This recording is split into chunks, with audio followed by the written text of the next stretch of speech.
Donc In Exile Lab, c'est un projet de coopération qui est porté par l'Atelier des artistes en exil, qui est une structure basée en France, à Paris et à Marseille, et qui réunit 9 structures du champ culturel et social autour de la question de l'accompagnement des artistes exilés en Europe. In Exile Lab est né en fait d'une interrogation qu'avait la direction de l'Atelier des artistes en exil, qui a donc fondé le projet en 2017 et qui était régulièrement sollicité par des structures culturelles partout en Europe sur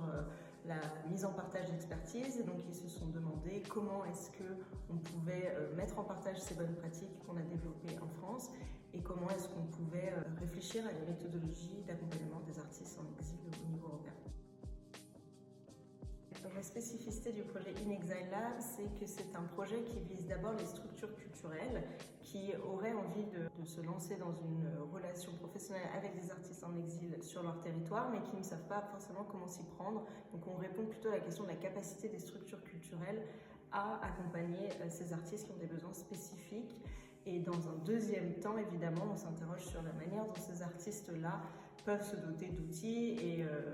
enrichir leur réseau de partenaires et de compétences pour travailler au mieux dans les secteurs culturels et créatifs européens. La seconde spécificité de ce projet, c'est qu'elle réunit des structures qui sont à la fois dans le champ culturel et dans le champ social, qui sont des champs qui dialoguent pas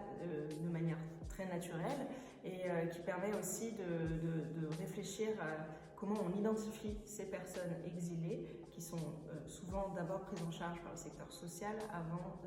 d'être repérées par le secteur culturel. Je dirais qu'on a d'abord une phase de recherche ou de prospection au niveau de ce qui a déjà été fait et des structures qui sont actrices dans ce domaine-là en Europe. Et ensuite, on se met autour de la table et on discute pendant très longtemps parfois pour trouver le meilleur angle d'attaque de ces projets, les objectifs, le groupe cible et les activités qui vont en découler.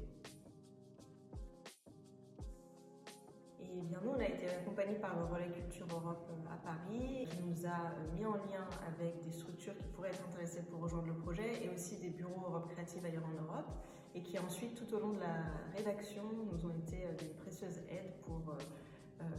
rédiger et répondre aux exigences des appels à projets européens.